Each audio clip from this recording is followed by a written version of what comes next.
Good evening student. आज की class में छत्तीसगढ़ आर्थिक सर्वेक्षण 2020-21 के भाग को खत्म करवाया जाएगा। सर्वप्रथम मैं आपको बताऊं कि आर्थिक सर्वेक्षण के बारे में तैयारी का जो एक महत्वपूर्ण स्रोत होता है वह होता है छत्तीसगढ़ आर्थिक सर्वेक्षण पुस्तिका, जो सीजी फाइनेंस की वेबसाइट में उपलब्ध होती है और हमने अपने टेलीग्राम ग्रुप में भी भेज दी है। और ये जो मैं आपको स्लाइड दिखा रहा हूँ ये भी इकोनॉमिक सर्वे छत्तीसगढ़ से ही लिया गया है। तो आपको कोई और सोर्स की ज़रूरत नहीं है, आप इसी सोर्स से पढ़ाई कर सकते हैं और सारे डाटा को समझ सकते हैं। लेकिन सोचने वाली बात यह है कि छत्तीसगढ़ आर्थिक सर्वेक्षण की ये जो पुस्तिका जारी होती है ये 300 से 400 पेज की होती है। ऐसी स्थिति में यह बड़ा कठिन हो जाता है जांचना कि क्या उचित है पढ़ना या क्या पढ़ना उचित नहीं है। तो इसी समाधान के लिए मैं यह वीडियो लेकर आया हूँ और मैं डे बाय डे सारे टॉपिक्स खत्म करवाऊंगा जो इसमें उपलब्ध है। जैसे मैंने आप जो इंडेक्स खोला है उसमें आप देख रहे हैं छत्तीसगढ़ आर्थिक स्थिति एक समीक्षा, जनसंख्या, राज्य आय, मूल्य, सार्वजनिक वितरण प्रणाली, लोक वित्त, ऐसे करके तमाम टॉपिक दिए हुए हैं। इसमें खनिज, उद्योग, वानिकी, कृषि, ये सारे बहुत इंपॉर्टेंट टॉपिक होते हैं, विद्युत भी। यानी कोई भी टॉपिक कमजोर नहीं होता। आपको हर टॉपिक की पढ़ाई करनी है, लेकिन छाट छाट कर चुनिंदा टॉपिक्स पर अपनी कमान मजबूत करनी है ना। सबसे पहले शुरू करते हैं पहला टॉपिक जिसका नाम है आर्थिक स्थिति एक समीक्षा। तो इसमें देखते हैं क्या पढ़ने योग्य है। तो देखिए, आर्थिक स्थिति एक समीक्षा में सबसे पहले भारत की अर्थव्यवस्था के बारे में जानकारी दी गई है। बताया गया है कि भारतीय अर्थव्यवस्था की विकास दर 2019-20 में 4.2 और 2020-21 में, ये 2021-22 लिखा हुआ है जो गलत है, ये हो जाएगा 2020-21।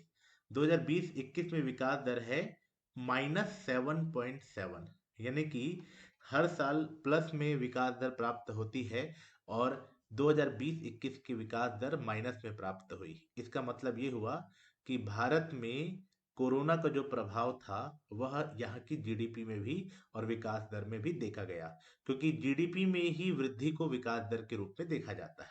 ठीक है, लेकिन भारत की जानकारी तो दिया है, लेकिन मुख्य रूप से छत्तीसगढ़ की जानकारी आर्थिक सर्वेक्षण में दिखाई गई है। तो चलिए छत्तीसगढ़ के बारे में समझते हैं। छत्तीसगढ़ की बात करें तो छत्तीसगढ़ की सबसे पहले कुछ जनसंख्यात्मक पहलुओं को सामने रखा गया है। हालांकि जनसंख्या के लिए इकोनॉमिक सर्वे का पार्ट 2 जनसंख्या है, पर फिर भी कुछ बातें लिखा है यहाँ, तो हम देख लेते हैं। जैसे छत्तीसगढ़ की जनसंख्या 2.55 करोड़ है, याद रखिएगा 2.55 करोड़। वैसे 2,55,45,198 पूरा याद रखेंगे तो भी ठीक है। ठीक है, इसके अलावा लिंगानुपात यानी सेक्स रेशियो 991 बताया है। लिंगानुपात एक बार फिर समझ लीजिए क्या होता है। किसी भी देश में, राज्य में 1,000 पुरुषों की तुलना में जो महिलाओं की संख्या होती है उसको लिंगानुपात कहते हैं। तो हमारे छत्तीसगढ़ में 1,000 पुरुषों की तुलना में महिलाओं की संख्या कितनी है? 991, जो एक अच्छी चीज है, मतलब ये अच्छा डाटा है। क्योंकि भारत में पंजाब, हरियाणा जैसे बहुत सारे राज्य हैं जहाँ लिंगानुपात बहुत खराब है। छत्तीसगढ़ की स्थिति अगर भारत में देखें तो 5वां स्थान, 5th पोजीशन है, जो काफी अच्छी मानी गई है। ठीक है, ग्रामीण क्षेत्र में देखा जाए तो 1001, यानी ग्रामीण में महिलाओं की संख्या पुरुषों से ज्यादा होती है, और शहरी क्षेत्रों में 956, शहरी क्षेत्रों में पुरुषों की संख्या महिलाओं से ज्यादा होती है। सीधे सीधे सा कारण है कि ग्रामीण क्षेत्रों में महिला कार्यबल की संख्या अधिक होती है, जबकि शहरी क्षेत्र में पुरुष कार्यबल अधिक होता है, क्योंकि लोग कमाने के लिए शहर जाते हैं, जो ज्यादातर पुरुष ही होते हैं, जो भी कारण हो। अब ये दो डाटा याद रखिएगा। लिंगानुपात बोला ही है तो आप कुछ अदर जानकारी भी लिखिए जो यहाँ नहीं लिखी हुई है। जैसे ये याद रखिएगा कि हमारे छत्तीसगढ़ में अनुसूचित जाति एससी का जो लिंगानुपात है वो 994 है, 994। और एसटी यानी अनुसूचित जनजाति का जो लिंगानुपात है 1020 है ना।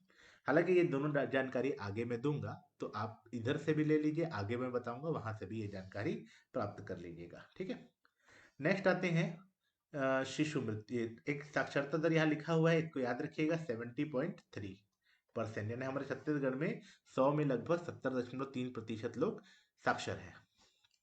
चलिए अब आते हैं शिशु मृत्यु दर। शिशु मृत्यु दर होता क्या है? शिशु मृत्यु दर मतलब एक साल की अवधि में जिन शिशुओं के जन्म के बाद उनकी मृत्यु हो गई, यानी जन्म हुआ और एक साल के अंदर उनकी मृत्यु हो गई, ऐसे शिशु की संख्या कितनी में लेना है? 1,000 में। 1,000 ऐसे शिशुओं में कितनी शिशुओं की मृत्यु हो गई, यानी 1,000 जीवित जन्म शिशुओं में कितनों की एक वर्ष के अंदर मृत्यु हो गई। तो अगर देखा जाए तो 2000 में 77 प्रति हजार संख्या था, यानी 2000 का डाटा में 1000 में 77 की मृत्यु हो जाती थी। 2018 में स्थिति अच्छी हो गई है 41। तो ये डाटा याद रखिएगा। छत्तीसगढ़ में शिशु मृत्यु दर कितनी है? शिशु मृत्यु दर है वर्तमान में 41। ओके, 41। हालांकि देखिए अगर अखबारों वगैरह में देखेंगे तो 38 तक पहुंच गया है, 33 तक पहुंच गया है, लेकिन हमें तो कोई ना कोई एक सोर्स से ही उत्तर लिखना होगा।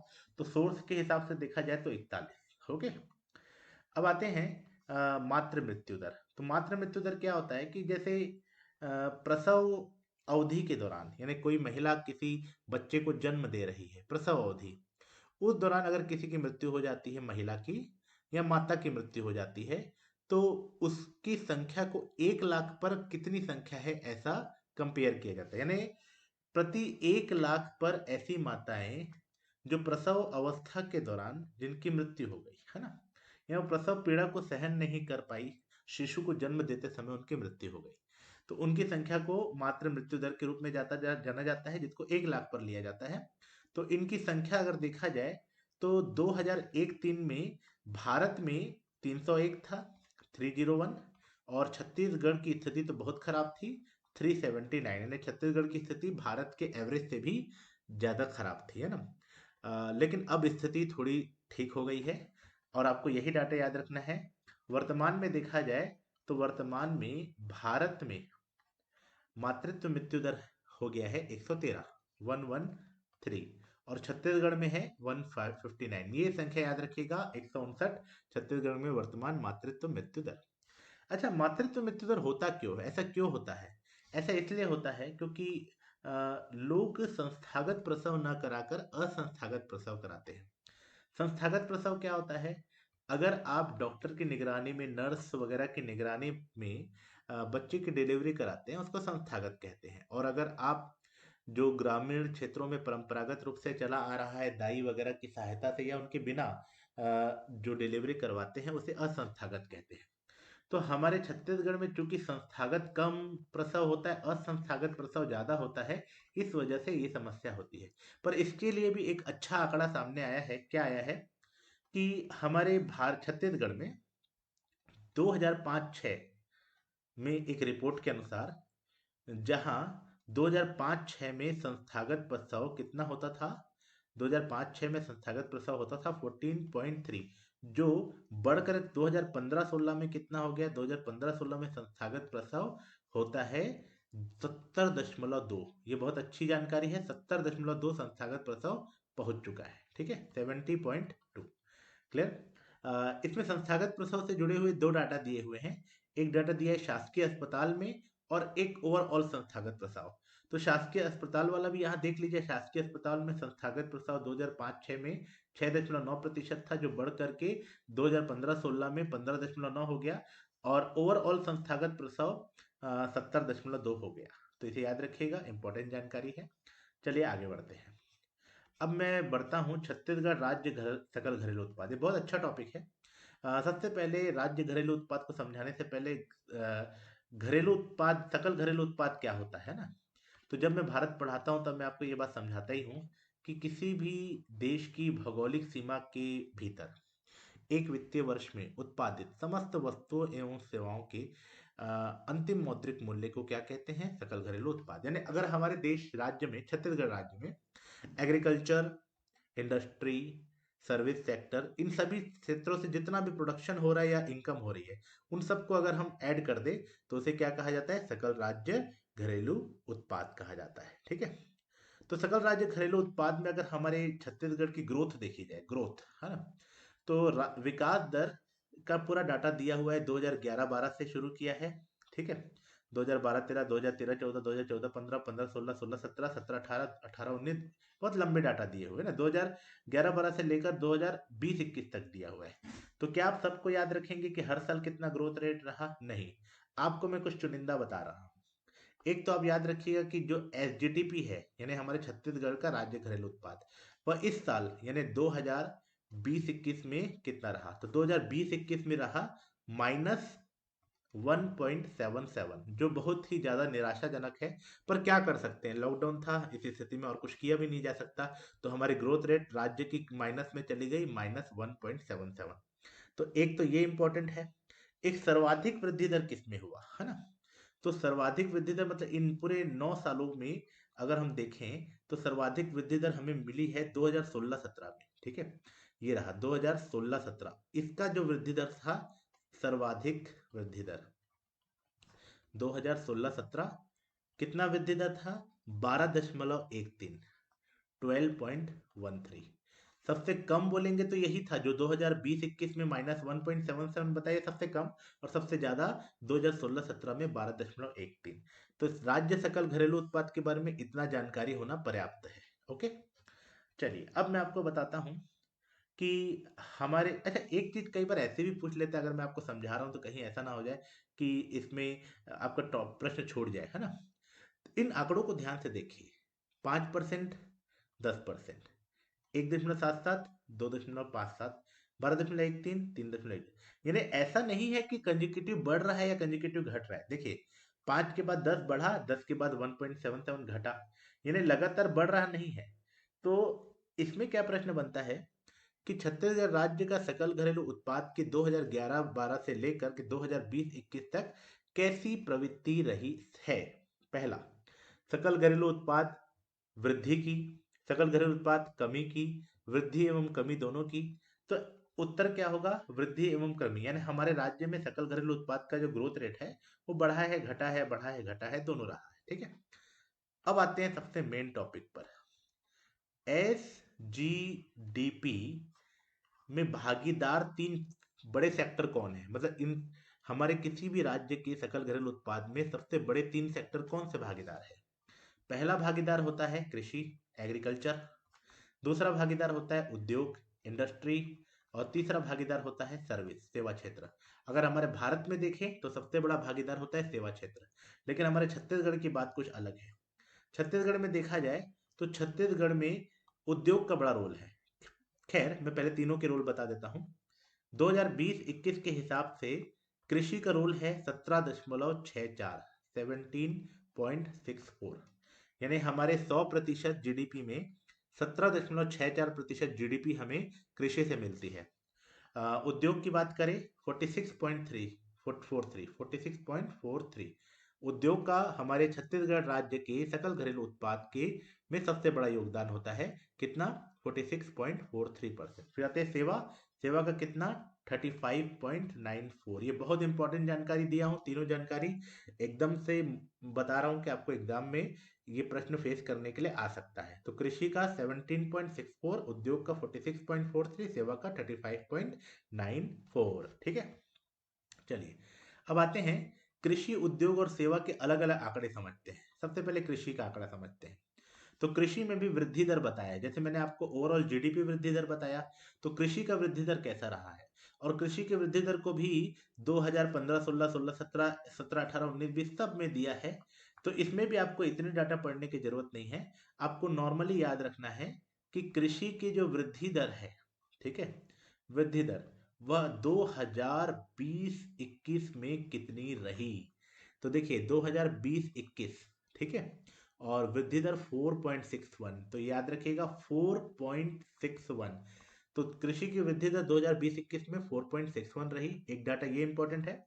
दूसरा डाटा ये है कि कृषि का ग्रोथ रेट एवरेज इन 11 सालों में कितना रहा? 11 साल मतलब 2012-13 से लेकर 2020-21, 11 साल बोल दिया, 9 साल होना चाहिए। तो इन 9 सालों में कृषि वृद्धि दर एवरेज कितनी रही? 4.77। तो अगर बोला जाएगा कृषि वृद्धि दर एवरेज तो आप लिखेंगे 4.77, और अगर पूछेगा 2020-21 में कृषि वृद्धि दर कितनी, तो आप लिखेंगे 4.61, ठीक है? अब एक क्वेश्चन ऐसे भी आ सकता है, सबसे ज्यादा और सबसे कम ग्रोथ रेट, है ना? तो कृषि में हमको सबसे ज्यादा ग्रोथ रेट मिली थी 2016-17 में, 2016-17 सर्वाधिक सर्वाधिक वृद्धि दर, ठीक है। तो कितनी सर्वाधिक वृद्धि दर रही? 21.28, 21.28। ये देखिए 2016-17 और ये कितना रहा? 21.28, 21.28। कितनी बड़ी बात है। लेकिन जस्ट अगले साल छत्तीसगढ़ को सबसे कम ग्रोथ रेट प्राप्त हुई कृषि क्षेत्र में। यानी कौन सा साल हुआ? 2017-18। सबसे कम ग्रोथ रेट, सबसे कम ग्रोथ रेट 2017-18 में प्राप्त हुआ। कितना? -10.90। सूखा पड़ गया था, उत्पादन कम हुआ, कई सारे कारण थे जिसकी वजह से 2017-18 का ग्रोथ रेट -10.90 रहा, ठीक है। 2 साल ऐसे थे जिस साल छत्तीसगढ़ को में कृषि की वृद्धि दर सबसे नेगेटिव रही। एक तो 2017-18 में कृषि की वृद्धि दर नेगेटिव रही, दूसरा 2015-16 में कृषि की वृद्धि दर -0.95 प्राप्त हुई, ठीक है। तो ये 2 साल याद रखिएगा, 2015-16 और 17-18, जिसमें ग्रोथ रेट नेगेटिव रही, और उन दोनों के बीच वाला साल यानी 2016-17 में कृषि की ग्रोथ रेट सबसे ज्यादा रही, ठीक है। तो ये हो गया कृषि सेक्टर, जिसका हमारे अर्थव्यवस्था में कितना भूमिका है? 17% का लगभग भूमिका है, 17.68। क्लियर? चलिए, तो कृषि से जुड़ा इतने सवाल संभावित हैं। अब मैं आ जाता हूँ उद्योग पर। हमारे छत्तीसगढ़ की अर्थव्यवस्था में जीडीपी पे सबसे बड़ा योगदान किसका होता है? उद्योग का होता है। तो उद्योग जो है वह, उसमें भी यही सारे प्रश्न निकलते हैं। सबसे पहला, उद्योग में 2020-21 में ग्रोथ रेट कितना प्राप्त हुआ? बहुत नुकसानदायक ग्रोथ रेट, -5.28, माइनस में चला गया, 5.28%। उद्योग का ग्रोथ रेट -5.28, ठीक है। अगर इसमें देखा जाए कि 9 सालों में कितना ग्रोथ रेट, तो 4.72, यानी कि 2000, यहाँ लिखा हुआ है 2012-13 से लेकर 2020-21 तक अगर ग्रोथ रेट देखा जाए तो कितना प्राप्त हुआ? 4.72, ठीक है। देखिए इस साल पूरा माइनस में रहा और हर साल एवरेज 4, 5, 6 रहता है, ठीक है। इसमें अगर देखा जाए कि सबसे ज्यादा अच्छा साल कौन सा था, तो इसमें सबसे अच्छा साल था 2018-19। 2018-19 जो था उद्योगों की दृष्टि से बहुत अच्छा था, क्योंकि इस साल ग्रोथ रेट कितनी प्राप्त हुई थी? 9.40। सबसे खराब, ये सबसे अच्छा हो गया। सबसे खराब अगर देखा जाए, सबसे खराब ग्रोथ रेट, तो इसी साल, इस साल ये सब चीजें याद करना बहुत आसान हो जाएगा, क्योंकि खराब में ज्यादातर इस यही वाला साल आ जाएगा ना। तो 2020-21 सबसे खराब था, क्योंकि इस साल हमारे ग्रोथ रेट कितनी रही? Minus five point two eight, ठीक है। चलिए, तो ये उद्योग के लिए दृष्टि से सारे क्वेश्चन हो गए। अब आता हूँ, अच्छा उद्योग में की एक बात ये भी याद रखिएगा कि उद्योग में हर साल हमारा लगभग 45 से ऊपर रहता ही है भागीदारी। अ, पिछले साल 47.27% था, ठीक है। और इस साल, सॉरी, 2011-12 में उद्योगों की भागीदारी जीडीपी में कितनी थी? 47.27, और अब कितनी हो गई है? 46.43। यानी उद्योग में भागीदारी में कमी देखी जा रही है। 2012-13 से लेकर अभी 2020-21 तक उद्योग की भागीदारी में कमी देखी जा रही है ना। चलिए, अब आते हैं सेवा क्षेत्र पर। सेवा क्षेत्र की बात करें तो सेवा क्षेत्र में भी पहले तो वही बुनियादी क्वेश्चन निकलते हैं कि सेवा क्षेत्र का 2020-21 का ग्रोथ रेट कितना प्राप्त हुआ। तो याद रखिएगा, सेवा क्षेत्र में भी 0.75% बहुत कम प्राप्त हुआ। लेकिन बहरहाल ये अच्छी बात है कि सेवा क्षेत्र में माइनस में नहीं गए, प्लस में ही रहे, लेकिन 0.75% रहा। ये भी अच्छी बात है कि पिछले साल में जितना ग्रोथ था उसको बनाए रखा गया, उसको बहुत ज़्यादा नुकसान नहीं किया गया, बस थोड़ा सा उसमें और वृद्धि कर दी गई 0.75% की। लेकिन सेवा क्षेत्र में अच्छी ग्रोथ होती थी हर साल। अगर बताऊं, अगर मैं 2009 साल का अगर मैं आपको रिकॉर्ड दिखाऊं, 2011-12 से 12-13 से लेकर के, ये देखिए 2012-13 से लेकर 2020-21 तक का ग्रोथ दिखाऊं तो 5.23, यानी हर साल हम सेवा क्षेत्र में अच्छा बढ़ रहे थे, 4-5 बढ़ रहे थे। लेकिन इस साल अचानक से धड़ाम से गिरकर 0.75 हो गए, ठीक है। अब आते हैं कि इसमें अच्छे साल कौन से थे। तो इसमें सबसे अच्छा साल था हमारा 2018-19, सबसे अच्छा सेवा क्षेत्र में सबसे अच्छा विकास दर कौन सा था? 2018-19, क्योंकि 2018-19 में हमें 8.32 8.32% विकास दर प्राप्त हुई। और सबसे खराब तो बताने की जरूरत ही नहीं है, 2020-21 सबसे खराब रही, जिसमें कितना रहा? 0.75, है ना। इसकी भागीदारी देखें तो इसकी भागीदारी में 2011-12 के बाद वृद्धि देखी गई है। 2011-12 में जहां हमारे जीडीपी में इसकी भागीदारी थी 24.63, वही बढ़कर अब 35.94 हो गई है। यानी कि हमारे छत्तीसगढ़ जो है लगातार सैनिक सेवा क्षेत्र में अपना प्रभाव मजबूत कर रहा है। ठीक है, चलिए अब आगे बढ़ते हैं कि इस पॉइंट में यानी इस पहले भाग में और क्या इंपॉर्टेंट है। ये समर्थन मूल्य भी अक्सर पूछे जाते हैं, तो समर्थन मूल्य भी देखा जाता है, वो भी खासकर धान का, है ना। तो धान जो है उसका समर्थन मूल्य तो आपको पता ही होगा कि हमारे भारत सरकार जो है वो किसानों से धान खरीदने के लिए समर्थन मूल्य निर्धारित करती है और किसानों से उसी मूल्य पर धान खरीदा जाता है।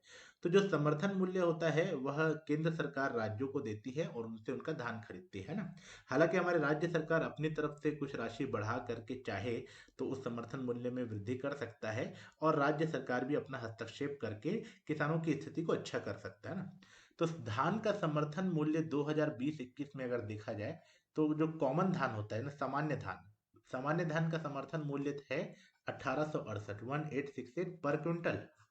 और जो हमारा ए ग्रेड ए ग्रेड जो धान है उसका समर्थन मूल्य है 1888। ओके, तो ये दो याद रखिएगा। इसके अलावा ये भी याद रखिएगा कि राज्य सरकार ने कितने किसानों से समर्थन मूल्य पर धान खरीदा, क्योंकि राज्य सरकार अपनी उपलब्धियां बताने के क्रम में उसे परीक्षाओं में प्रश्न के रूप में शामिल करवा ही लेती है। तो 2019-20 के हिसाब से देखा जाए, 2019-20 में 18.38 लाख किसान लाभान्वित हुए। ठीक है, यानी 18.38 लाख किसान जो थे उन्होंने न्यूनतम समर्थन मूल्य पर क्या खरीदा? न्यूनतम समर्थन मूल्य पर अपने धान को बेचा।